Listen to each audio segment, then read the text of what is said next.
तो ज्ञान का प्रचार प्रसार तो हो ही रहा है।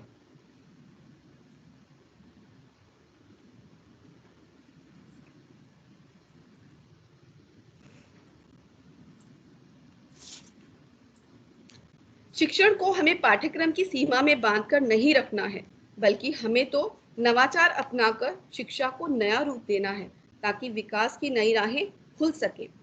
विद्यालय में सीखने सिखाने की प्रक्रिया को प्रभावी रूप से संपन्न करने के लिए सभी प्रकार की संसाधनीय सुविधाओं के साथ ही महत्वपूर्ण है हमारे बच्चों का विद्यालय आना। यहाँ मुझे एक घटना याद आ रही है। कक्षा 10वीं की हिंदी पाठ्य पुस्तक में एक पाठ है, सपनों के से दिन। इस पाठ में लेखक ने अपने बचपन के उन दिनों के बारे में बताया है जब वे गांव के सरकारी स्कूल में पढ़ते थे और गांव के बच्चे स्कूल जाने से बहुत डरते थे और इसी कारण वे अपना बस्ता गांव के तालाब में फेंक आया करते थे। और बच्चों को विद्यालय आना तब पसंद था जब स्कूल में कोई कार्यक्रम होता था या पीटी ड्रिल करवाई जाती थी। तो हमारे बच्चे भी नियमित विद्यालय आए, इसके लिए हम कौन से नवाचार अपना सकते हैं, आइए जानें। विद्यालयों में विद्यार्थी नियमित आए, इसके लिए हर शनिवार को प्रार्थना सभा के दौरान ऐसे छात्रों को सम्मानित किया जा सकता है जिनकी उपस्थिति यानी प्रेजेंस पूरे सप्ताह सबसे ज्यादा रही हो और जो छात्र विद्यालय की गतिविधियों में हमेशा बढ़ चढ़ कर हिस्सा लेते हों। इस कार्यक्रम से प्रेरणा लेकर अन्य बच्चे भी नियमित रूप से विद्यालय आने लगेंगे, क्योंकि बच्चे पहचान और श्रेय पाकर बहुत खुश होते हैं। अब जो विद्यार्थी पूरे माह विद्यालय आएंगे, उन्हें स्कूल मैनेजमेंट के द्वारा या शाला प्रबंधन समिति के द्वारा विशेष पुरस्कार दिया जा सकता है और उनका नाम भी विद्यालय के सूचना पट पर प्रदर्शित किया जा सकता है। इस कारण भी बच्चे रोज स्कूल आने लगेंगे। पालक सम्मान यानी माता पिता का सम्मान, इस योजना के तहत विद्यालयों में आयोजित होने वाले वार्षिकोत्सव या हम खेल दिवस के दौरान ऐसे माता पिता को सम्मानित कर सकते हैं जिनके बच्चों की उपस्थिति सबसे सबसे ज्यादा पूरे साल सबसे ज्यादा रही हो या उनके बच्चों ने विद्यालय गतिविधियों में विशेष उपलब्धियां हासिल की हो। इस कार्यक्रम में जब माता पिता को प्रमाण पत्र के साथ स्मृति चिन्ह भेंट किया जाता है तो इसका प्रेरणादायक व सकारात्मक प्रभाव अन्य उपस्थित अतिथियों पर भी पड़ता है। आनंददायी शिक्षण यानी यदि हम अध्यापक छात्रों पर बिना कोई मानसिक दबाव डाले सरल नई मजेदार शिक्षण विधियां अपनाएंगे जिनमें बच्चों को सहभागिता के अनेक अवसर दिए जा सकेंगे, तो बच्चे विद्यालय आने में विशेष आनंद का अनुभव करेंगे। अब आगे देखें, विद्यालय के बाल कैबिनेट की भूमिका भी छात्रों की उपस्थिति में सहायक सिद्ध हो सकती है। इस समिति के छात्र सदस्य बुलावा टोली के रूप में समूह बनाकर ऐसे बच्चों के घर जाकर वास्तविक कारण का पता लगा सकते हैं और पुष्टि होने के बाद माता पिता में भी ऐसा सहयोग, एकता व भाईचारा देखकर अपने बच्चे को विद्यालय भेजने की लालसा जागृत होने लगेगी।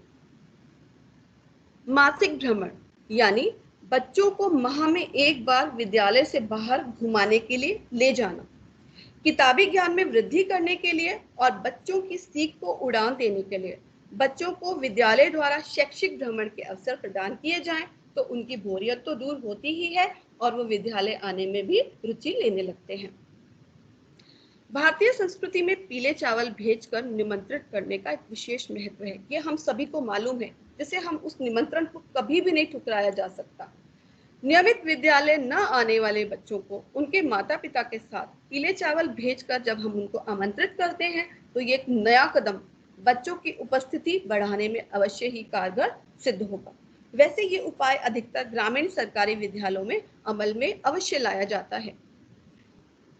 जन्मदिन पर वृक्षारोपण यानी विद्यालय में जब हम ये नया नियम बना देते हैं कि प्रत्येक विद्यार्थी द्वारा उसके जन्म दिवस पर विद्यालय के प्रांगण में पौधा लगवाया जाएगा और पौधे के संरक्षण की जिम्मेदारी भी उसी बच्चे की होगी, तो बच्चे इस कारण भी विद्यालय आने में रुचि लेने लगते हैं।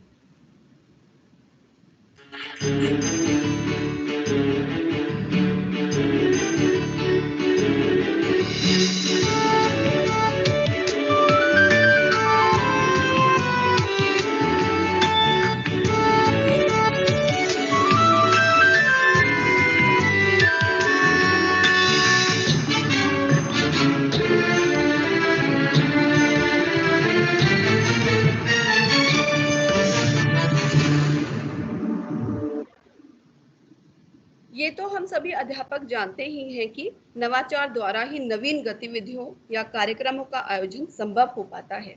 मान लीजिए विद्यालय में गणतंत्र दिवस पर हमने बच्चों को ध्वजारोहण कार्यक्रम के आयोजन की जिम्मेदारी एक प्रोजेक्ट के रूप में सौंप दी। अब वे बच्चे कला एकीकरण सीख का प्रयोग करते हुए किस प्रकार कार्य करेंगे, आइए जानें। इस कार्यक्रम में भाग लेने वाले सभी बच्चे विद्यालय में ध्वजारोहण कार्यक्रम के आयोजन के संबंध में अंग्रेजी व हिंदी में बातचीत करेंगे, तो उन्हें आजाद होकर अपनी बात को बेहिचक व प्रभावशाली ढंग से कहने का अभ्यास होगा। इस बातचीत के दौरान ही सभी बच्चे आपसी सहयोग से कार्यक्रम संबंधी जानकारियों का आदान प्रदान भी करेंगे। सामाजिक विज्ञान विषय के अंतर्गत विद्यार्थी राष्ट्रीय ध्वज की संरचना के बारे में परिचय प्राप्त करेंगे और हमारे देश में तिरंगा कब कब फहराया जाता है, तिरंगे के 3 रंगों व अशोक चक्र का महत्व भाषण देने की प्रक्रिया के माध्यम से ही सीखा जा सकता है। मंच पर मैदान की सजावट हेतु रंगोली बनाने की प्रक्रिया में बच्चों को बड़ा ही आनंद आता है। इस प्रक्रिया के दौरान बच्चे फूल पत्तियों और तरह तरह की कला आकृतियों की रचना, रंगों का संयोजन व उनका प्रयोग सीखेंगे। बच्चे रंगोली बनाने के लिए रंगा हुआ बुरादा, आटा, चावल, हल्दी, सूखे रंग आदि की व्यवस्था भी स्वयं से ही करेंगे, तो उनका कला संबंधी नवीन रचनात्मक गुण अवश्य सबको ही आश्चर्यचकित कर देगा। संगीत व वाद्य यंत्रों में रुचि रखने वाले बच्चे देशभक्ति समूह गान, लोकगीत, लोक नृत्य, नाटक आदि का आयोजन करेंगे, तो नवाचार की प्रक्रिया में 4 चांद लग जाएंगे।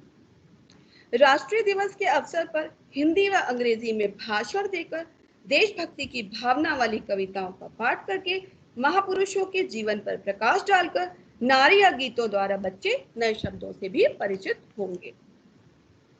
गणित विषय में तेज बच्चे विभिन्न वस्तुओं के क्रय में यानी उन्हें खरीदने में, झंडियां लगाने के लिए प्रयोग में लाई जाने वाली डोरी की लंबाई और ध्वज फहराने के लिए प्रयोग की जाने वाली रस्सी की लंबाई को नापने के लिए गणित विषय के ज्ञान का भरपूर प्रयोग कर सकेंगे।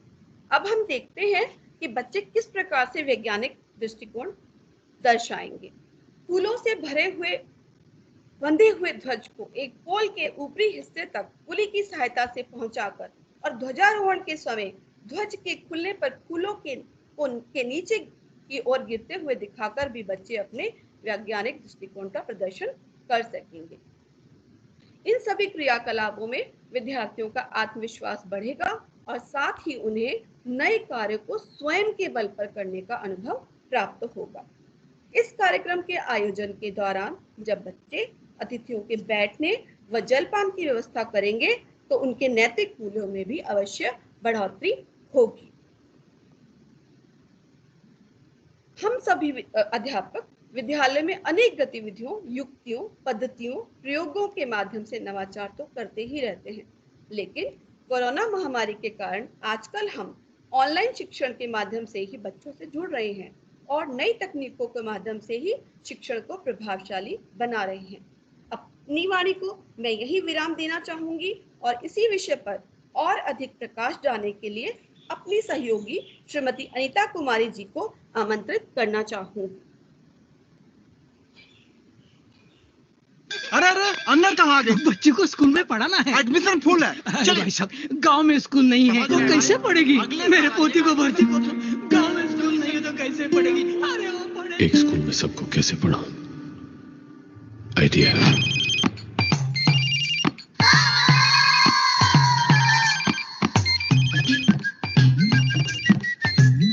Good morning, children.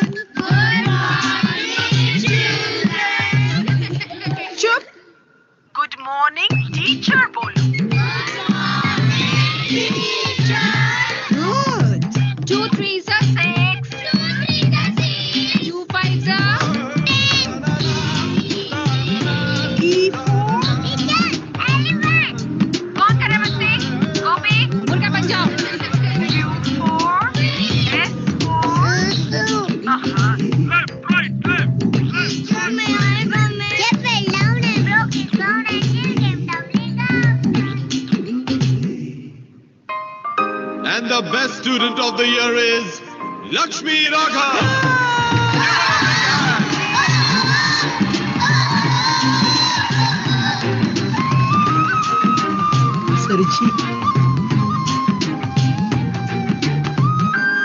चाहते नहीं थे सर जी।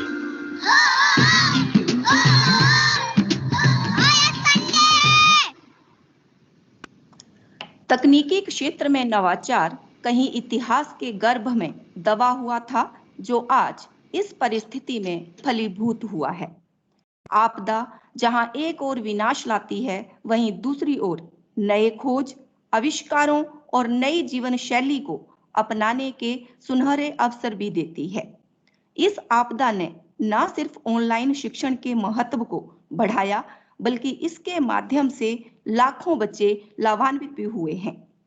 हालांकि शुरुआती दिनों में यह बहुत कठिन रहा, लेकिन धीरे धीरे सभी शिक्षण संस्थानों ने अपने पास उपलब्ध सीमित साधनों से अपने आप को ऑनलाइन एजुकेशन के अनुरूप बनाया और छात्रों को ऑनलाइन शिक्षा देनी प्रारंभ की। इसी विषय पर प्रकाश डालते हुए मैं चर्चा करने जा रही हूं टेक्नोलॉजी बेस्ड लर्निंग यानी TBL इन टीचिंग पर।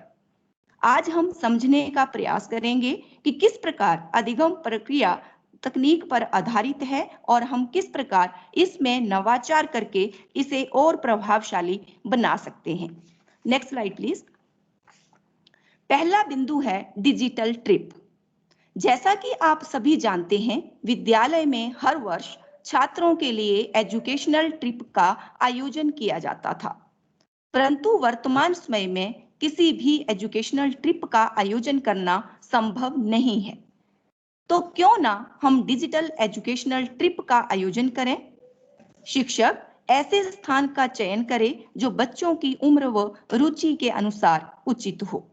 बच्चे डिजिटली ऑनलाइन ट्रिप से जुड़ें व शिक्षक एक एक चीज के बारे में छात्रों को विस्तार से बताए, समझाए, तो इससे बच्चे घर बैठे ही ट्रिप का आनंद भी लेंगे और यह ट्रिप उनके लिए ज्ञानवर्धक भी होगा।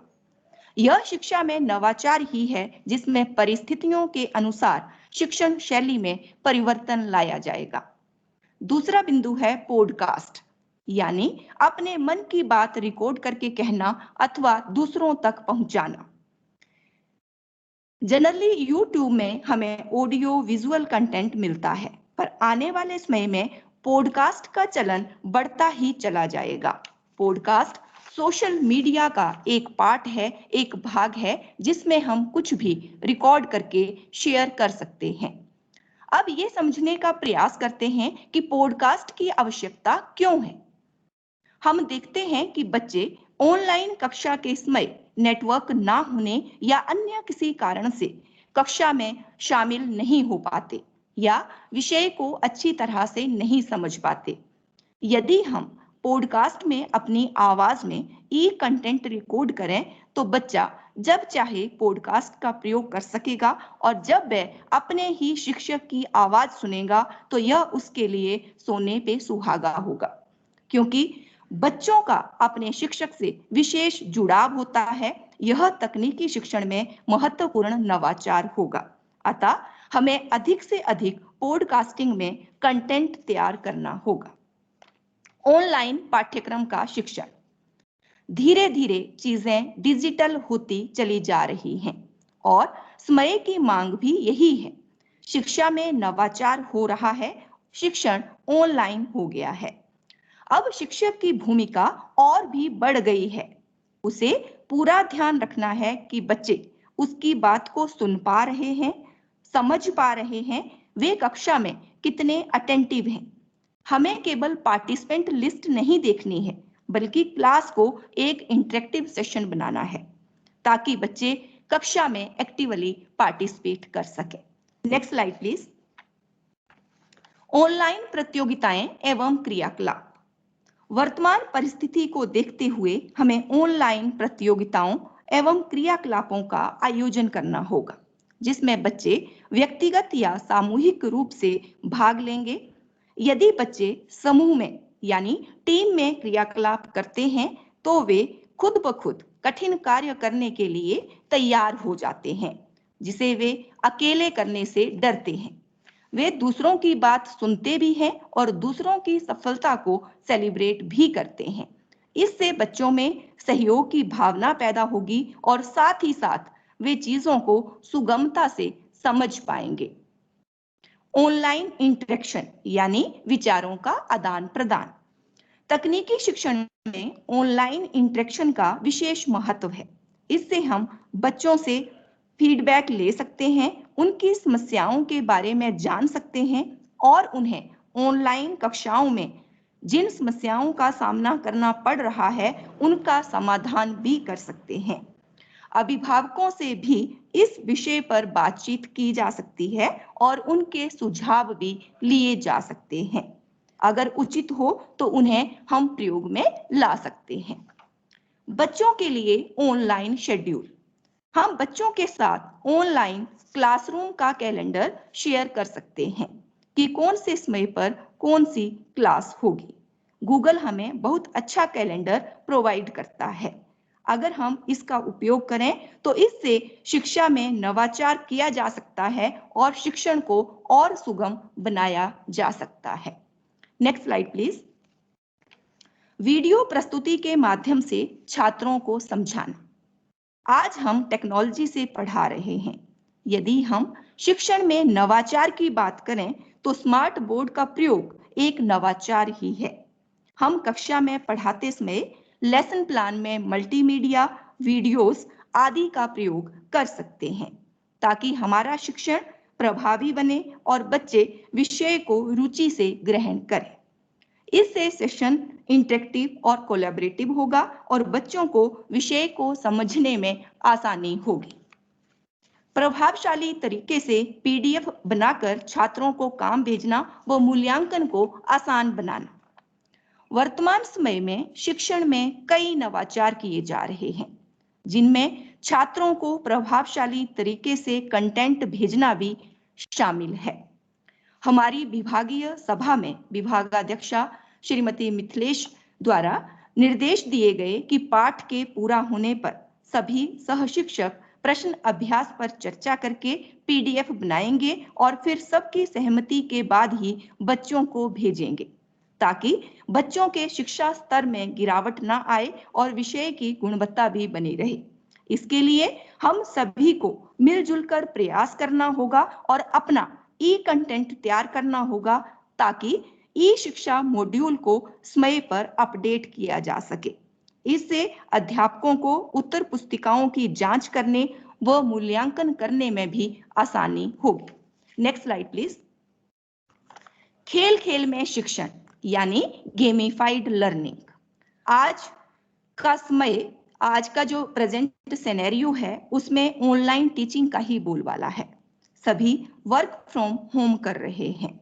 बच्चे ज्यादा से ज्यादा समय मोबाइल फोन का प्रयोग करते हैं, ज्यादा से ज्यादा समय गेम पर लगाते हैं, तो क्यों ना उनके इस गेम खेलने को लर्निंग में बदला जाए, यानी उन्हें खेल खेल में पढ़ाया जाए।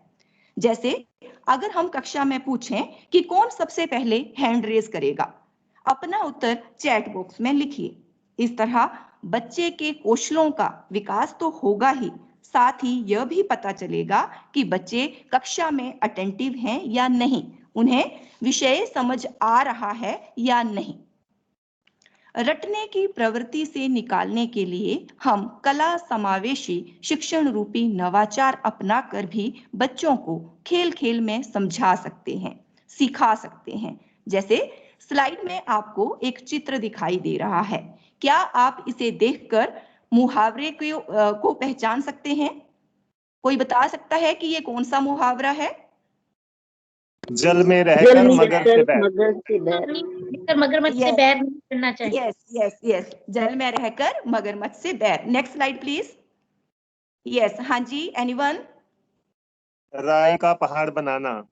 यस, बिल्कुल सही, राई का पहाड़ बनाना। Next slide. पहाड़ बनाना। यस, नेक्स्ट, हाँ जी। डूबते को तिनके का सहारा। डूबते को तिनके का सहारा। हाँ जी, नेक्स्ट स्लाइड प्लीज। घर की मुर्गी दाल बराबर। यस, घर की मुर्गी दाल बराबर। यस, हाँ जी।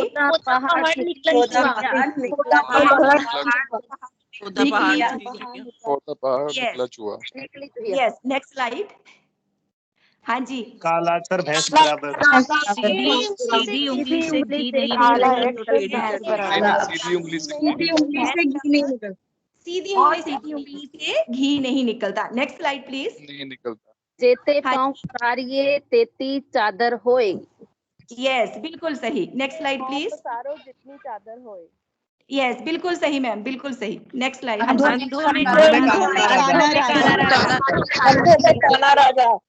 यस, तो आप सभी ने देखा कि जब हमने चित्र के माध्यम से, कला के माध्यम से बच्चों को मुहावरे सिखाने का प्रयत्न किया, तो बच्चे जैसे आप सभी, मैं देख रही थी कि हर कोई सोच रहा है कि मैं उत्तर पहले दूं।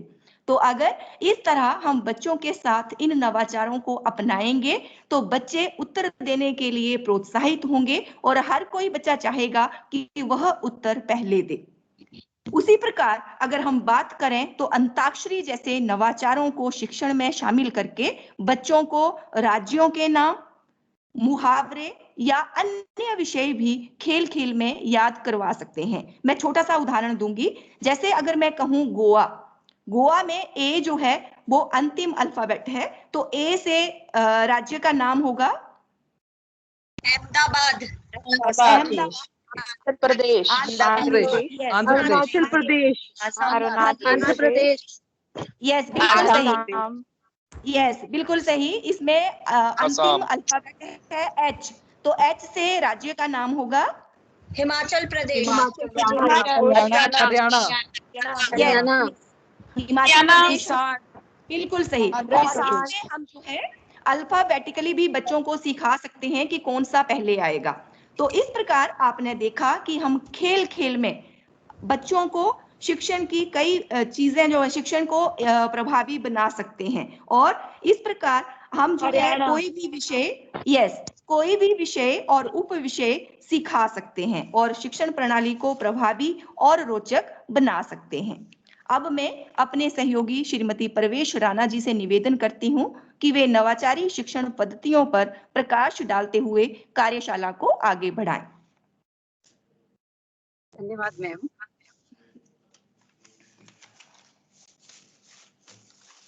Sound नहीं, audio is not there ma'am. Ma'am sound नहीं है।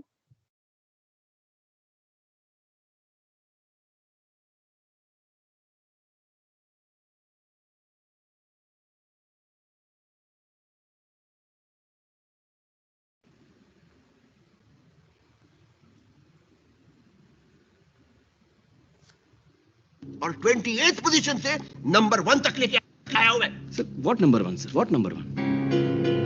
सर यहाँ पे कोई नए आइडियाज की बात ही नहीं करता सर, इन्वेंशंस की बात ही नहीं करता। बात करते हैं तो सिर्फ मार्क्स की या फिर यूएसए में नौकरी की। सर यहाँ पे ज्ञान नहीं मिल रहा है सर, यहाँ पे सिर्फ ये सिखाया जा रहा है कि मार्क्स कैसे लाए। अब तुम मुझे सिखाओगे कैसे पढ़ाते हैं? नो सर, सर कौन लास्ट? कैसे पढ़ोगे इंजीनियरिंग? नहीं सर, मैं आपको आता सर, वो तो आप मुझसे बेहतर जानते हैं। मैं तो आपको ये पढ़ा रहा था कि पढ़ाते कैसे, और मुझे यकीन है कि आप एक दिन जरूर सीखेंगे सर, क्योंकि मैं अपने कमजोर स्टूडेंट्स का हाथ कभी नहीं छोड़ता। धन्यवाद मैम। तो आपने सीखा कि आज आवश्यकता है पारंपरिक प्रणालियों में नवीनता लाने की, कुछ नवाचार अपनाने की। एनईपी 2020 में कुछ ऐसी ही शिक्षण विधियां सुझाई गई हैं जो पाठ्य पुस्तकों से नहीं ली गई हैं, बल्कि समय की मांग के अनुसार एकदम व्यावहारिक हैं। इनमें से एक है विषय संयोजन। जब छात्र एक विषय का ज्ञान दूसरे विषय में अर्थपूर्ण तरीके से जोड़ता है और उसे पाने का प्रयोग करता है तो उसके ज्ञान का विस्तार होता है। जैसे अनीता मैम ने अंताक्षरी और खेल खेल में मुहावरों के माध्यम से बताया, इसे अपनाने के लिए किसी विशेष उपकरण की आवश्यकता नहीं पड़ी, बल्कि पूर्ण शून्य निवेश से प्रयोग में लाई जाने वाली यह नई शिक्षण विधि है। प्रदर्शन विधि, यह विधि नई तो नहीं है, परंतु इसमें कुछ नए ढंग से प्रयोग करके शिक्षण को प्रभावशाली बनाने पर जोर दिया गया है। चित्र, मॉडल, प्रत्यक्ष वस्तु को दिखाते हुए कक्षा में शिक्षण कराया जा सकता है। उदाहरण के तौर पर अध्यापक को पौधे के विषय में बताना है, कक्षा में पौधा ले जाकर दिखा सकते हैं। जड़, तना, फूल, पत्तियों के बारे में प्रत्यक्ष जानकारी दी जा सकती है। छात्र ज्यादा से ज्यादा ज्ञानेंद्रियों का प्रयोग करता है तो वह कक्षा में सक्रिय रहता है। इससे यह ज्ञान स्थायी और लंबे समय तक याद रहता है। यह विधि सभी स्तर के विद्यार्थियों पर करवाई जा सकती है। सक्रिय कक्षा कक्ष का निर्माण कर छात्र औपचारिक शिक्षा से उबने लगता है तो वह कक्षा में सांप सीढ़ी, लूडो, रेत, मिट्टी, रंग, आउटडोर इंडोर गेम की सामग्री रखकर छात्रों को कक्षा में गतिविधि से जोड़कर कुछ नया करने का या सीखने का अवसर दिया जा सकता है। गतिविधि के माध्यम से पाठ्य वस्तु रोचक और मजेदार तो बनती ही है, साथ ही सीखने की प्रक्रिया को सरल, उपयोगी और महत्वपूर्ण भी बनाती है। Next slide please. अध्यापक छात्र को अपना स्कूल का कैलेंडर बनाने के लिए या उसे पेंट करके और आकर्षित बनाने के लिए प्रोत्साहित कर सकते हैं। दरअसल गतिविधि से बच्चे की शारीरिक, मानसिक, सामाजिक रूप से सक्रिय रहने की जरूरत पूरी होती है।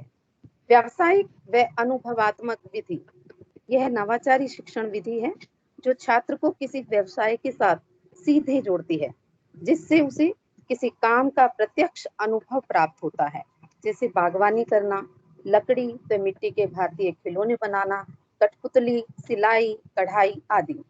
इसकी महत्ता को देखते हुए पाठ्यक्रम में वोकेशनल स्टडीज को जोड़ा गया है। एनईपी 2020 में 2025 तक 50% तक वोकेशनल स्टडीज के लक्ष्य को रखा गया है। कक्षा 6 से 8 में ये कोर्स शुरू करवाए जाएंगे।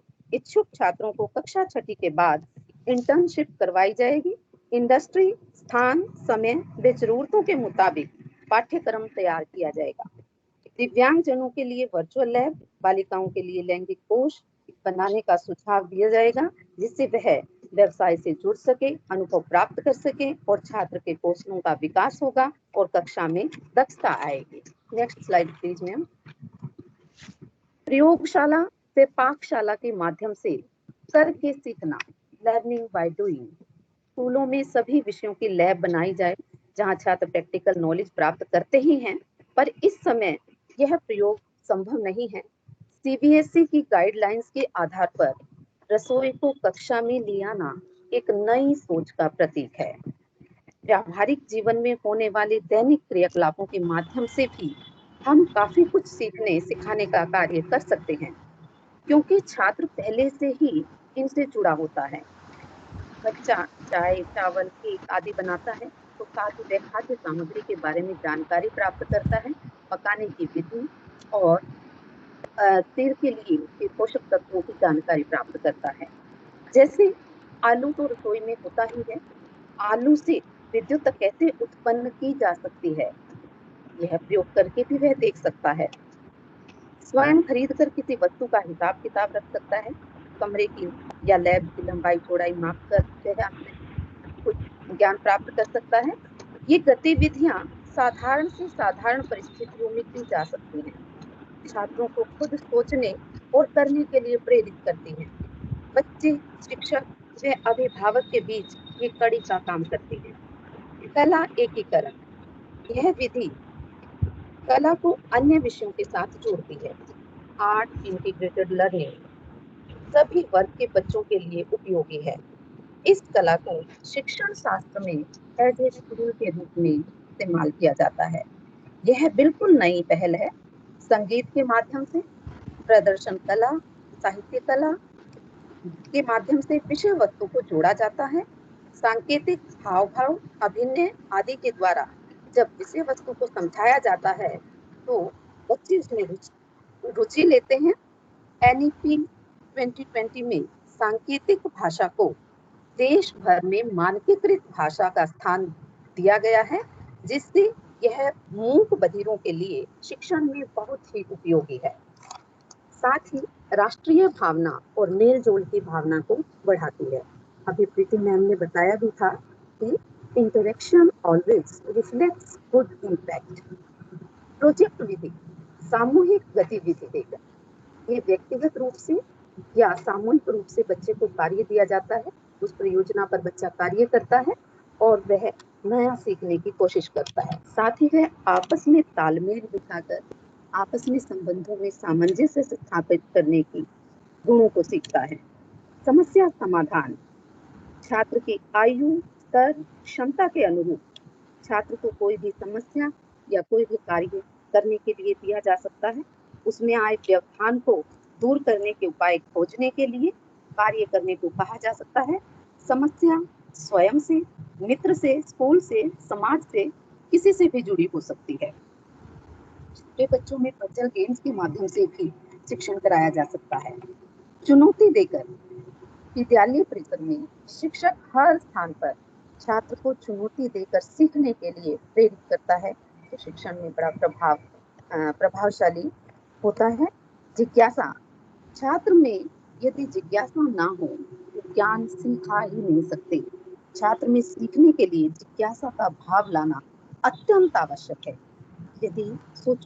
यदि सीवी रामन समुद्र के नीले रंग को देखकर, न्यूटन सेब को नीचे गिरते देखकर यह जानने की जिज्ञासा न करते कि ऐसा ही क्यों हुआ, शायद आज तक हम भी इन सवालों का जवाब ना खोज पाते।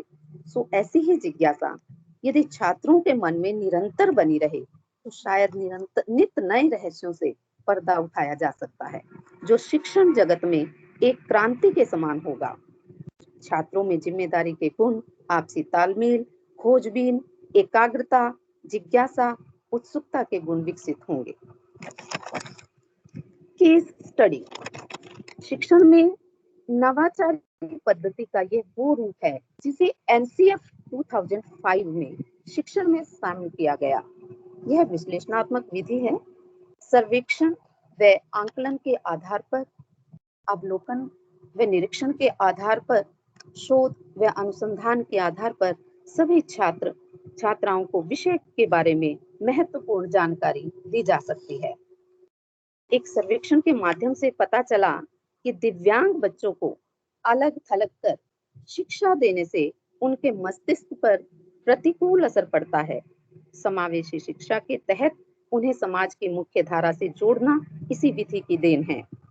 अवलोकन व निरीक्षण के माध्यम से हम छात्र की कमियों, पिछड़ेपन का कारण, संवेदनशीलता, एकाग्रता और स्थिरता का पता लगा सकते हैं। छात्र को भी अपने आसपास बिखरी वस्तुओं को ध्यानपूर्वक अवलोकन व निरीक्षण करने के लिए कहा जा सकता है, जिससे वह आसपास की चीजों को देखकर अपने ज्ञान में वृद्धि कर सकते हैं। कई बार हम कई चीजें देखकर भी नहीं देख पाते हैं। जैसे आपसे ही मैं पूछती हूँ कि हम अक्षरों को लगातार देखते हैं, पढ़ते हैं। आप बताएंगे कि पीपल का पत्ता टहनी से जुड़ा होने पर किस अक्षर की पूर्ण आकृति है? कोई बता सकता है? ओम, ओ, ओ, ओ, हाँ जी, ये हाँ, इसी से संबंधित अक्षर को मतलब पीपल के पत्ते से हम काट कर या उसको टहनी से जुड़े हुए को देखकर कि आ उ आदि आकृतियां बना सकते हैं। उसी प्रकार हम बच्चों को कह सकते हैं कि खाद्य सामग्री में कुछ ऐसी चीजें हैं जो हमारे शरीर के, जिनकी बनावट शरीर के अंगों से मिलती है। कोई भी सामग्री आप भी बता सकते हैं जो हमारे शरीर के किसी अंग से मिलती है।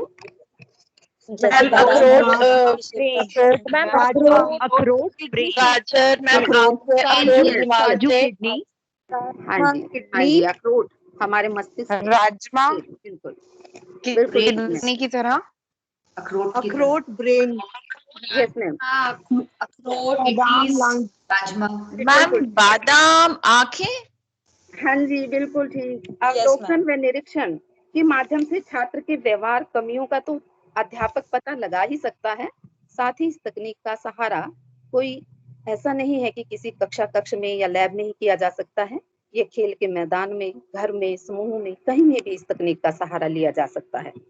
और इसी कारण स्कूलों में काउंसलर, चिकित्सक, परामर्शदाता आदि की नियुक्ति पर भी जोर दिया गया है। इसमें अध्यापक, मार्गदर्शक मित्र परामर्शदाता की भूमिका निरंतर निभाता रहता है और छात्र स्वतंत्र, सृजनात्मक व समस्या तक पहुंचने के लिए सक्रिय रहता है। आगमन विधि। कक्षा में सहजता का माहौल बनाया जाए, शिक्षण के लिए बच्चों को तैयार किया जाए। इसके लिए शुरू के 5 मिनट बच्चों से इंटरेक्ट करना बहुत जरूरी है, जिससे हम बच्चों को बातों में सीखने के लिए प्रेरित कर सके। पूर्व ज्ञान परीक्षण इसी कारण पाठ्य योजना का एक अहम अंग है। इस विधि का सहारा हम सभी लेते हैं और अपने लेसन प्लान में भी इसका प्रयोग करते हैं। निगमन विधि, ट्रिक या सूत्र के माध्यम से छात्र को शिक्षण की ओर ले जाया जाता है और विषय को आसान बनाया जाता है। पूछताछ पर आधारित यानी इंक्वायरी बेस्ड लर्निंग, यह शिक्षण का बिल्कुल नया और सक्रिय रूप है। एक्टिव लर्निंग है, रटने की प्रवृत्ति से बिल्कुल हटकर है। Next slide please. भाषाई कौशलों के विकास हेतु नवाचार। कहानी विधि, अभिनय विधि, नाटक, संवाद, वार्तालाप आदि के माध्यम से छात्रों को भाषा या अन्य किसी विषय को सीखने के लिए प्रेरित किया जाता है। इसमें उसके कौशलों का विकास होता है।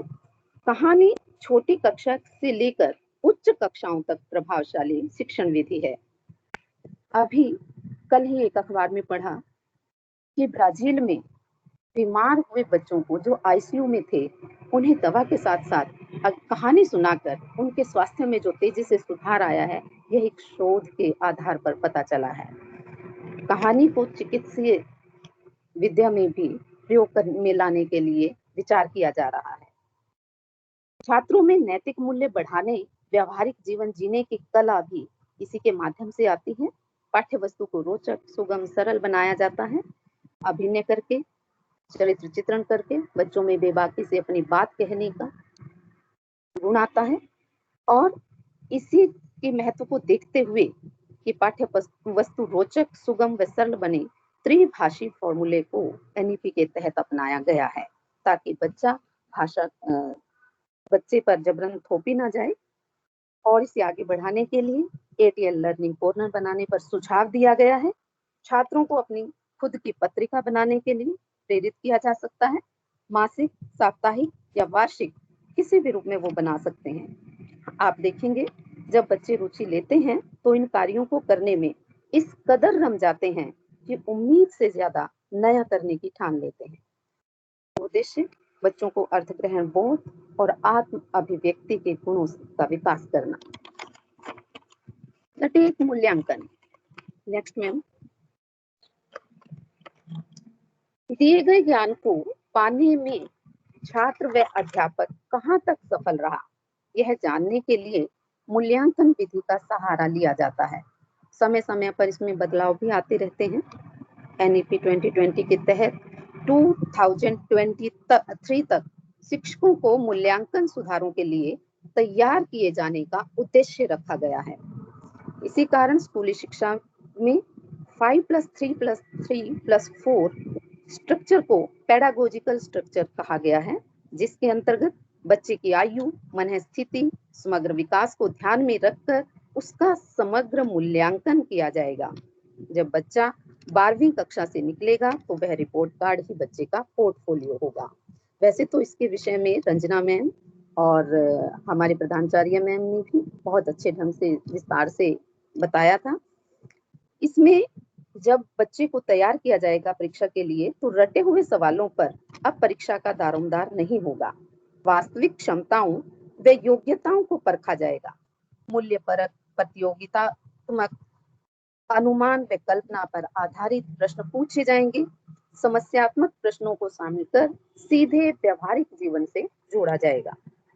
अध्यापक जरूरी नहीं मूल्यांकन हेतु औपचारिक तरीका ही अपनाएं, बल्कि समय समय पर बातचीत के माध्यम से प्रश्न पूछकर, व्यवहार को देखकर, बातचीत व गलतियां करने का अवसर देकर छात्र का आंकलन विविध आयामों से कर सकता है, ताकि शिक्षण को नवाचार अपनाकर संपूर्ण लाभ प्राप्त किया जा सके। लेखन एक चुनौती। आप कदम कदम पर देखते हैं शिक्षण में चुनौतियां आती ही रहती हैं, चाहे ऑनलाइन शिक्षण को लेकर छात्रों की विद्यालय में उपस्थिति को लेकर। लेकिन आपदा के इस समय में छात्र जब स्कूल आएंगे तो हमारे सामने लेखन को लेकर भी एक चुनौती होगी। काफी अंतराल के बाद छात्र लगभग लिखना भूल गया होगा। लिखने की अभिव्यक्ति, लिखना ही अभिव्यक्ति का एक सशक्त और महत्वपूर्ण साधन है। ऐसे में समय समय पर छात्रों को उनके मनपसंद का विषय देकर, चाहे कहानी, भ्रमण, नाटक या कोई फिल्म के रूप में हो, उन्हें ज्यादा से ज्यादा मुख्य शब्द लिखने के लिए प्रेरित किया जाए। उन्हें शब्दों को लेकर वाक्य बनाएं और उन्हें वाक्यों के द्वारा वह अनुच्छेद, कहानी लिखने के लिए प्रेरित किए जाएं, ताकि अभिव्यक्ति के माध्यम से मूल उद्देश्य तक पहुंचा जा सके। रचनात्मक लेखन में दक्षता आएगी, बच्चे अपने भावों को बड़े अच्छे ढंग से व्यक्त कर सकेंगे। शैक्षिक वैश्वीकरण, ई लर्निंग, विद्यादान व विदेशी भाषा को शिक्षण में शामिल कर छात्र के ज्ञान को सीमित दायरे से बाहर निकालने का अवसर दिया गया है। छात्र अपने ज्ञान, विचारों, संस्कृति को विश्व स्तर तक नई पहचान दिला सकता है। अंत में मैं यही कहूंगी कि ज्ञान कैसे भी दिया जाए, लेकिन वह छात्र का सर्वांगीण विकास कर सके, सर्वजन हिताय सर्वांत सुखाय हो, संपूर्ण मानव जाति के लिए कल्याणकारी हो, न कि आधुनिक युग के जैविक व अन्य हथियारों की देर जिसका दंश सारी मानव जाति झेल रही है। धन्यवाद। धन्यवाद मैम। अंत में मैं श्रीमान कुलदीप सिंह जी को आमंत्रित करना चाहूंगी कि वे आगे के विषय पर प्रकाश डालें। धन्यवाद प्रवेश मैम। सभी अध्यापक गणों को दोपहर की नमस्ते। कोरोना से हुआ जीवन बेहाल, सुचारू पढ़ाई कैसे हो, उठा एक सवाल। ऑनलाइन कक्षा का फिर साथ मिला बेमिसाल। इस प्रकार शिक्षा में नवाचार से शिक्षण अधिगम कार्य हुआ बहाल। पिछले 2 वर्षों के हालात के आंकलन और मूल्यांकन से हम इस निष्कर्ष पर पहुंचे कि अब हमें शिक्षण कार्य के लिए अपनी जिम्मेदारी को नए सिरे से समझते हुए ऑनलाइन कक्षा का ढांचा इस प्रकार तैयार करना है जिससे प्रत्येक बच्चे तक पहुंच बन सके और उसे पाठ्यक्रम के साथ साथ पाठ्य सहयोगी क्रियाएं भी करवाई जा सके। ऑनलाइन पढ़ाई करवाते समय हम शिक्षा में नवाचार का प्रयोग करते हुए अध्ययन और अध्यापन की प्रक्रिया को अत्यधिक सुदृढ़ बनाने के लिए छात्रों की मानसिक स्थिति को भांपते हुए और उनकी प्रवृत्तियों को नियंत्रित करते हुए हमारे कार्य को सुगम और सुग्राह्य बना सकते हैं। इसके लिए प्रायोगिक तौर पर प्रयोग में आने वाले कुछ बिंदुओं पर मैं प्रकाश डालने जा रहा हूं। पहला बिंदु मेडिटेशन, ध्यान केंद्रण जिसे कहा जा सकता है।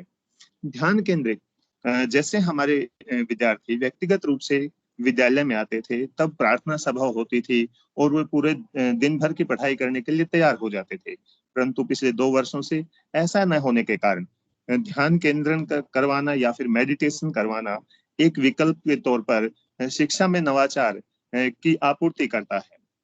हम विद्यार्थियों को प्रथम कालांश में प्रथम 5 मिनट देकर उन्हें ध्यान केंद्रित करवाना सिखाकर पूरे दिन भर की पढ़ाई के लिए सुचारू रूप से उसे चलाने के लिए तैयार कर सकते हैं, जिससे विद्यार्थी में स्फूर्ति का संचार होता है। यहाँ मैं दिल्ली सरकार का उदाहरण देना चाहूंगा। जब वे हैप्पीनेस लाने के लिए बात कर रहे थे तो उन्होंने हैप्पीनेस कार्यक्रम शुरू करने से पहले मेडिटेशन को चुना और मेडिटेशन करवाने के बाद एक सकारात्मक परिणाम आया जिसे दुनिया भर के शिक्षाविदों ने सराहा भी है और यह विद्यार्थियों के शिक्षण अधिगम को अर्थात लर्निंग को सटीक रूप से करवाने के लिए एक अच्छा प्रयोग साबित हुआ।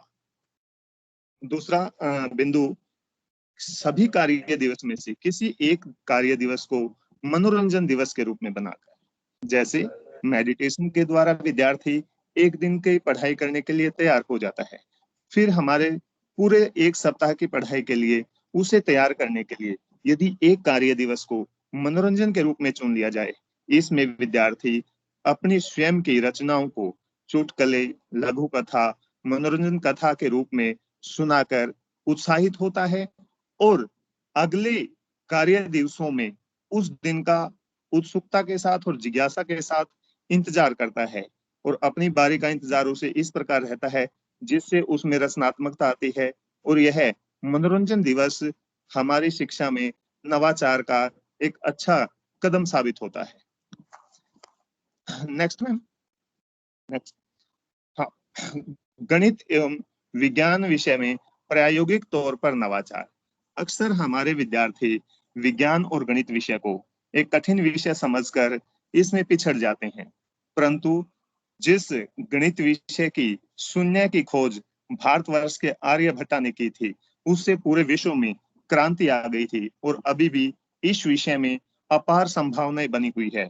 हम विद्यार्थियों को मानसिक गणित के साथ साथ कार्यविधि के साथ यदि गणित सिखाते हैं तो यह अत्यंत आसान हो जाता है। जैसे मैं मानसिक तौर पर एक छोटा सा उदाहरण देकर आप सभी ध्यान आकर्षित करते हुए बताना चाहूंगा कि गुणन को, जिस गुणन को हम करवाते हैं विद्यार्थियों को, उसे किस प्रकार इकाई और दहाई की संख्याओं को आसानी से गुणा करना सिखाया जा सकता है। हम यहाँ पर एक संख्या लेते हैं 25, 25। यदि 25 को 25 से गुणा करके हम वर्ग सिखाना चाहते हैं तो यह कंडीशन होती है कि विद्यार्थियों को बताया जाना चाहिए जिन दो अंकों के हम गुणा कर रहे हैं उनके दोनों इकाई के अंक 5-5 हो और दहाई के अंक जो होंगे वो सेम रहने चाहिए। तो ऐसे में हम इकाई के अंकों की गुणन जो है वो सीधी कर देते हैं। आप सब करके देखिए, 5 को 5 से गुणा करेंगे हम, 5×5 = 25 लिखेंगे, फिर हम दहाई के अंकों की ओर बढ़ेंगे।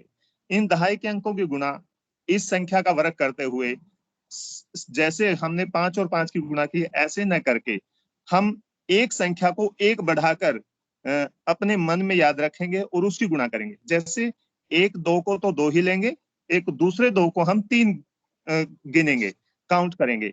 इस प्रकार 2 3 जा 6 हो जाएगा और 5 5 जा 625 होता है। इस प्रकार की संक्रियाएं करवाकर गणित को बड़ा आसान बनाया जा सकता है। एक अन्य उदाहरण और देना चाहूंगा जिसमें हम रेखाओं को वर्टिकली और हॉरिजेंटली खींचते हुए उतनी ही रेखाएं हमने हॉरिजेंटली खींचनी है और उतनी ही वर्टिकली यानी कि लंबवत और दंडवत खींचेंगे तो वो रेखाएं आपस में काटेंगी जो समानांतर भी होंगी। यहाँ पर रेखाओं का खींचना, उसके साथ साथ समांतर रेखाएं क्या होती है वो सीख जाएंगे विद्यार्थी, और उससे बनने वाली जो आकृति होगी वो वर्ग होगी। इससे विद्यार्थियों को वर्ग एक आकृति का पता चलेगा, इससे उसके परिमाप और क्षेत्रफल को निकालना बड़ा आसान हो जाता है। ये वर्ग संख्या इसके साथ साथ सीख जाते हैं बच्चे। और यदि जहां पर रेखाएं काट रही हैं उन्हीं रेखाओं पर एक एक बीज को बोकर पौधों को अंकुरित लगाया जाए और जितने पौधे होंगे उनसे मिलने वाला उत्पादन हम विद्यार्थियों को गुणन के माध्यम से दैनिक जीवन से जोड़कर सिखा सकते हैं। यदि मैं बात करूं विज्ञान विषय की, विज्ञान विषय में विद्यार्थी जब व्यक्तिगत तौर पर आज कक्षाओं में नहीं है तो हम यहाँ पर विभिन्न रासायनिक क्रियाओं या बदलावों को सिखाने के लिए ई प्रयोगशाला यानी कि ऑनलाइन प्रयोगशाला के माध्यम से विद्यार्थियों को सिखा सकते हैं। जैसे कि आप वीडियो में देख सकते हैं, यहाँ पर नमक या चीनी का पानी में घुल जाना, जिससे घुलनशील अघुलनशील पदार्थों के बारे में अच्छे से बताया जा सकता है और विद्यार्थी इसे एक नवाचार के तौर पर सीखकर अपनी शिक्षा के क्षेत्र में आगे बढ़ेंगे और उनका मानसिक तौर पर विकास होगा और बौद्धिक तौर पर भी वे विकसित होंगे। नेक्स्ट में संसाधनों का उचित प्रयोग के साथ साथ दैनिक जीवन में उपयोग बताना। यहाँ पर मैं जल और पेट्रोल का उदाहरण लेना चाहूंगा। जल एक अमूल्य राशि है। जैसे आज इस महामारी के समय में हम ऑक्सीजन के लिए हाहाकार चारों तरफ मचा हुआ है, उसी प्रकार जल भी एक ऐसी आयाम है हमारे पास, ऐसा तत्व है जो अगर इसका ऐसे ही प्रयोग होता रहा तो यह समाप्ति के कगार पर पहुंच जाएगा और उस समय भविष्य में एक विकट परिस्थिति होगी। इसलिए हम विद्यार्थियों को जब मौसम के बारे में पढ़ा रहे होंगे तो उन्हें जल संरक्षण के लिए अपने विद्यालय में या घर पर घर बनाते समय रेन वाटर रिचार्ज वेल बनाने के बारे में बताएं, जिससे उस जल का समय आने पर उचित प्रयोग किया जा सके और वह व्यर्थ न जाए। ऐसे ही पेट्रोल के विषय में या भूमिगत जो वस्तुएं हमें दैनिक जीवन के लिए प्राप्त होती हैं, उसको पढ़ाते हुए हम पेट्रोल का बनना के कितने वर्ष इसके बनने में लगते हैं, अगर विद्यार्थियों को ये समझ आ जाएगा और यहाँ पर उनकी लर्निंग हो जाएगी तो वे उसके उपयोग को अच्छे से सीख पाएंगे। नेक्स्ट बिंदु है वर्तमान में जीने की सीख से नवाचार। हाँ, ये बिंदु हमें विद्यार्थियों को आज जो परिस्थिति, आज के परिदृश्य में जो परिस्थिति बनी हुई है कि हम घर से बाहर नहीं निकल सकते, आज जिस प्रकार की परिस्थिति हमारे पास है, यदि विद्यार्थी इसमें अपनी पढ़ाई को सुचारू रूप से जारी रखते हुए लर्निंग कर लेते हैं तो ये उनके भविष्य के लिए आनंददायी होगा और शिक्षा में नवाचार का एक अच्छा कदम होगा। नेक्स्ट में नवाचार से स्वयं करके सीखना। हाँ, स्वयं करके सीखना, बाकी अध्यापकों ने भी अपनी कार्यशाला में इस बिंदु को बताया है जो 24 और 25 मई को भी स्वयं करके सीखना विद्यार्थियों के लिए अत्यंत आवश्यक है। आज उनके पास घर पर पर्याप्त समय है जिससे वो रसोई घर में माता पिता की सहायता करते हुए भाप का बनना, साइंस के विषयों को आसानी से सीख सकते हैं, या दालों को अंकुरित करके उनके अंदर पाए जाने वाले आवश्यक पोषक तत्वों के बारे में उन्हें जानकारी हो सकती है, या नए पौधे को आरोपित करके उसका बढ़ना, उसमें होने वाली प्रत्येक क्रिया को या प्रत्येक परिवर्तन को नोट करके स्वयं विद्यार्थी सीख सकते हैं, और यह नवाचार का ही एक माध्यम हमारी शिक्षा में होगा। नवाचार से मानसिक स्वास्थ्य को सुदृढ़ बनाना। अब घर पर रहकर बड़े तो बड़े, छोटे तो छोटे, बड़े भी मानसिक रूप से अवसाद का शिकार हो सकते हैं, और यह समय इतना कठिन है कि सब घर पर रहकर या एक चार दीवारी के अंदर रहकर अवसाद से भर गए हैं। ऐसे में विद्यार्थियों के मानसिक स्वास्थ्य के बारे में ख्याल रखना एक अध्यापक का नैतिक कर्तव्य बनता है। जैसा हमारे विद्यालय में मार्च महीने में मानसिक स्वास्थ्य को लेकर एक वर्कशॉप का आयोजन किया गया था, आज हमारी जो शिक्षा है वो विद्यार्थियों पर केंद्रित है।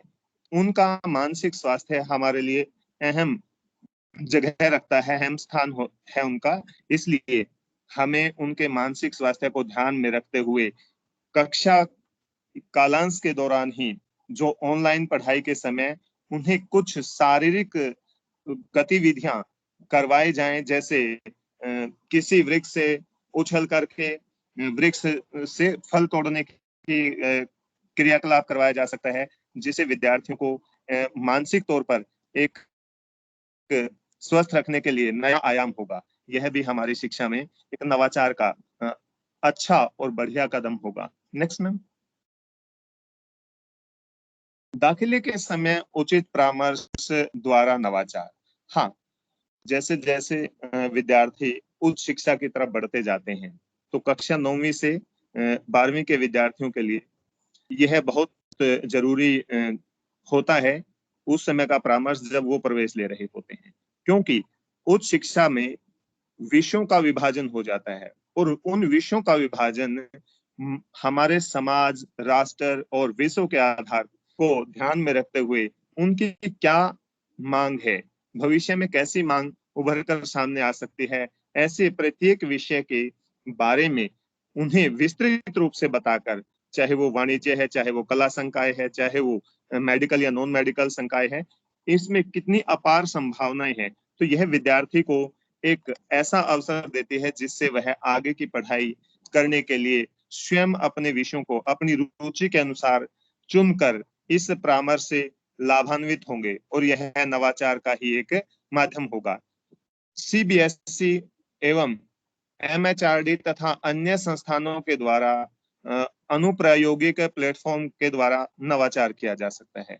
जैसे कि हम जानते हैं हम ऑनलाइन कक्षाएं जब ले रहे हैं तो इसमें हमारा YouTube से लेकर दीक्षा, निष्ठा, स्वयं प्रभा, निष्ठा, जिनका प्रधानाचार्य महोदय ने भी अपने वक्तव्य में वर्णन किया था, ये ऐप इन एप्लीकेशन का प्रयोग हमारे लिए अत्यंत अनिवार्य हो गया है और ये नवाचार के रूप में हम देख रहे हैं।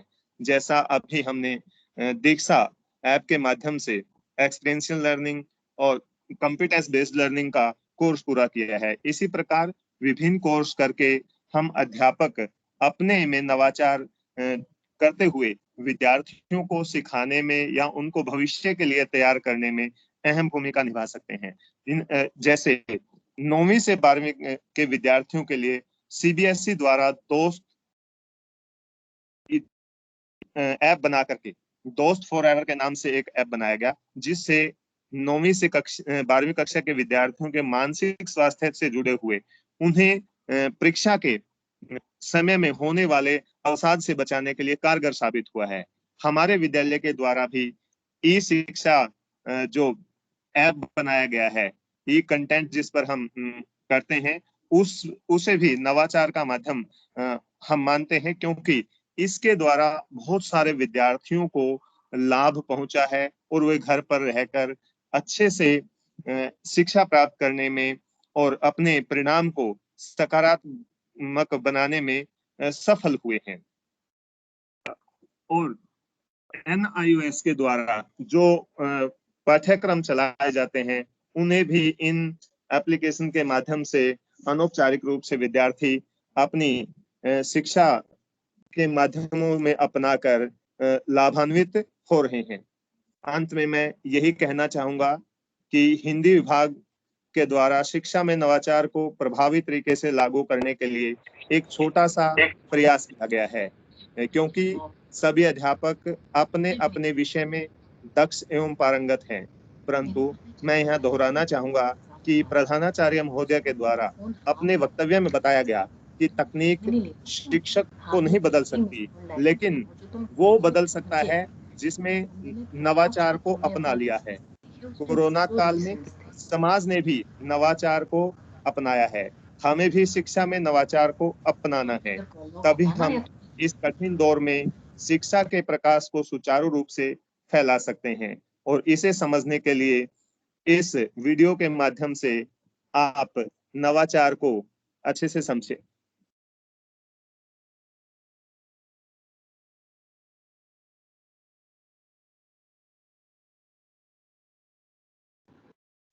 रितु मैम, नो साउंड, आवाज नहीं आ रही।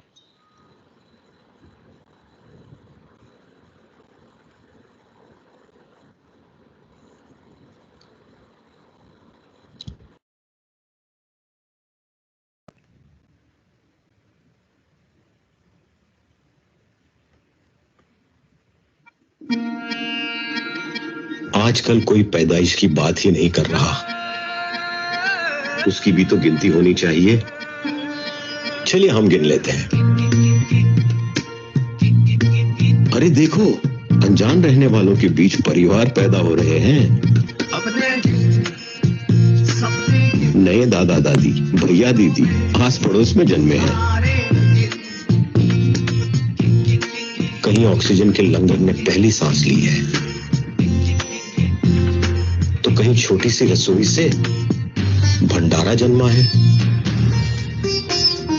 वर्दियों में फरिश्ते एकाएक, इनका भी मैटरनिटी वार्ड है कहीं। ध्यान से सुनो, सुनाई देंगी हिम्मत की किलकारियां, उम्मीदें जो पैदा हुई है। O positive, B positive, AB negative नाम के खून के रिश्ते पैदा हुए हैं। न पहले देखा है, न शायद कभी देखेंगे। पैदा होते ऐसे हालात, न पहले देखा है, न शायद कभी देखेंगे। पैदा होते ऐसे रिश्ते, ऐसे इंसान, ऐसे किस्से, ऐसे जज्बात।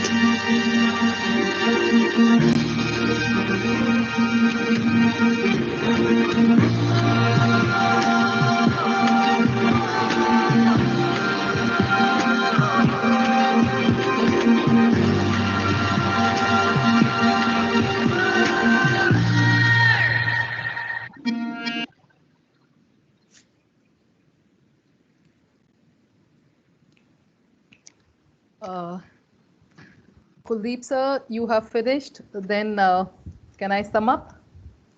Yes. Thank you, sir. Thank you so much. In fact, I must start with the emotional video also. Made us feel that we have been talking about the grim situation and the distress around, but there is so much of hope. People are talking about help, resilience, resolve. That was really emotional and very good. Thank you, Kuldeep sir, for that beautiful video. I have a sense of pride when I see the quality of in-service training program that our teachers are presenting. My thanks to the Hindi department, Ritu Bhatia ma'am, Anita Kumari ma'am, Parvesh Kumari, Kuldeep sir, and it was the USP of Hindi department is their good teamwork, good coordination, paying attention to minute details, and each slide I thought was very, very carefully planned, carefully presented, and a lot of hard work has gone into it. So congratulations to the team, and my thanks to the team members and the HOD also for having presented this topic of innovative education so well. Because yesterday when the webinar was there, the webinar on NEP 2020 gave the macro view of the NEP 2020. But what should be done at the micro level was beautifully explained by the Hindi department and Preeti ma'am also in the morning. A lot of new good practices were told. In fact, some of them I noted down also about the 100% weekly attendance, 100% monthly attendance by Ritu Bhatia can be displayed on the display board or can be made a special mention of that. Then, of course, tree plantation, one has on birthdays, but we have not been doing it. But again, a good idea that was mentioned. And even Anita Kumari gave the idea of the additional idea of digital educational trip. Of course, they have very beautifully explained the pedagogy that we should be using when we are moving towards NEP 2020. As a school, most of it we are following it, but as I said, we need to revamp, we need to better ourselves, and so those pedagogy we are following, but then we need to improve ourselves on those. So mentioning about the digital educational trip, that was a good one, and maybe we can make use of podcast more. Preeti has been regularly sending a podcast on emotional health during the vacation, even last vacation also she was doing it. But maybe this can be done for subjects also. And again, the art integration into subjects, very beautifully explained by the examples, the muhavra with pictorial depiction, then use of artwork, theatre work, very beautifully explained.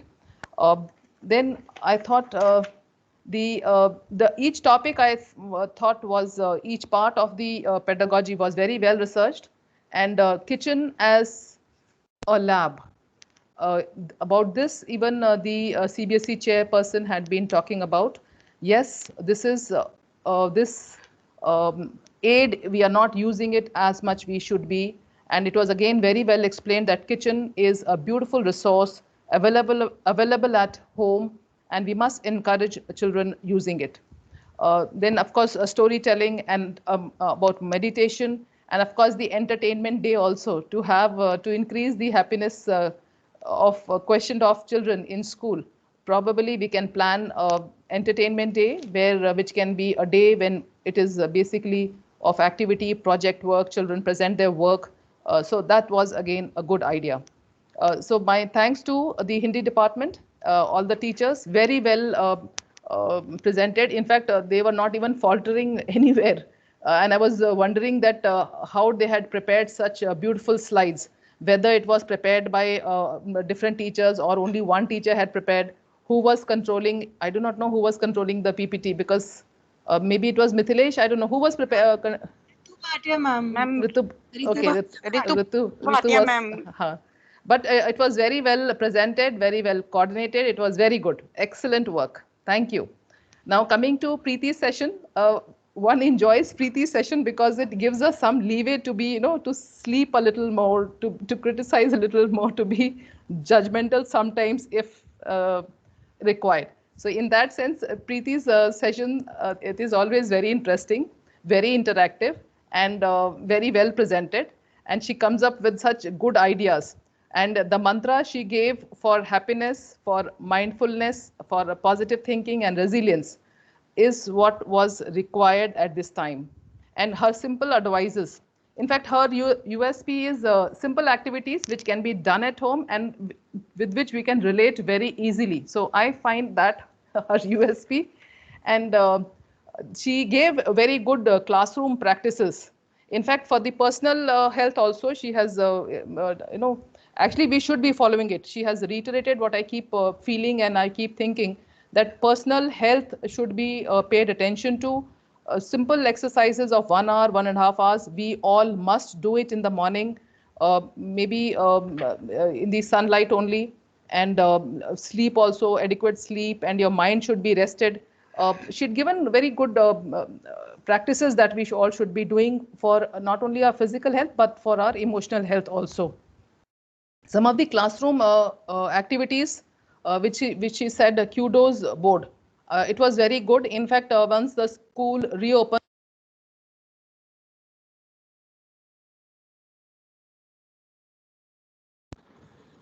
You're not audible.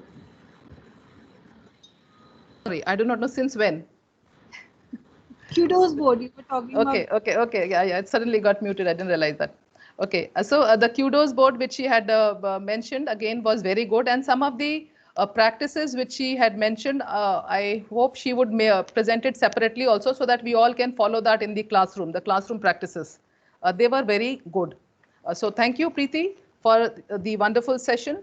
And thank you, Hindi department, for the presentation and the wonderful session on webinars. The benchmark being set actually is only raising the bar. So that's good. And thank you. Thank you so much. Now, I have a few Thank you so points. much. Before I close, I have a few points which I thought I will mention. I must take this opportunity to thank the CCA team because they are doing a wonderful job. The CCA team, they are doing a very good job under Mithilesh ma'am, with Kanchan, Neelam, Sarita Vadavan, and I think Suresh is also a part of that team. I'm not very sure, but the team is doing a very good job because throughout the vacation, one had regularly the wave of activities coming to children with a great variety, where children had the option to pick up and participate in. And the circulars were very well prepared. In fact, the follow-up of activity was done regularly, to the extent that sometimes some teachers got annoyed and could mention that, okay, they understand what is being sent in the circular. So some kind of little unpleasant language also comes. But it's all right, because as a team, we are quite a few of us, and sometimes, yes, we should dissent, we should disagree. But yes, we have to do the work. And the quality of circular used to be very good. In fact, I saw the circular that was prepared by Suresh also on environment awareness activities. The quality of audio-video clip was very good. It was very well researched. Innovative ideas were there. Very good circular prepared. And as I said, for the junior wing also, I must thank Rekha Chahal ma'am and Ekta Prashar ma'am for the new activities that are coming and they are being given to students. So very good and very hard, lot of hard work is being put in. It's very satisfying to see all of us working together as a team, despite the situation outside not being so pleasant. And then the activity of Mother's Day was, the children participated. The dance activity again was a lot of participation, and I'm sure children would have enjoyed participating. And I could see today, I think yesterday, the participation for the Tech Radiance also.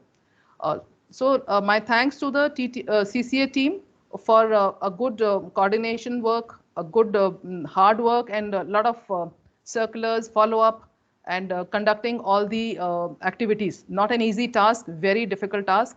And the CCA in charge basically sends all the circulars as from the department. So the event in charges could be different, but then the co-curricular activity in charge is Mithilesh only, and she should get the credit, and the circulars have to go from the CCI in charge only. Yesterday, the chairman had also mentioned about certain instructions to be passed, so I will inform the teachers about that also. He was mentioning about certain incidents in the, some incident in the southbound school, where the wardrobe of the teacher was not a very pleasant thing, the way the teacher was attired during the class.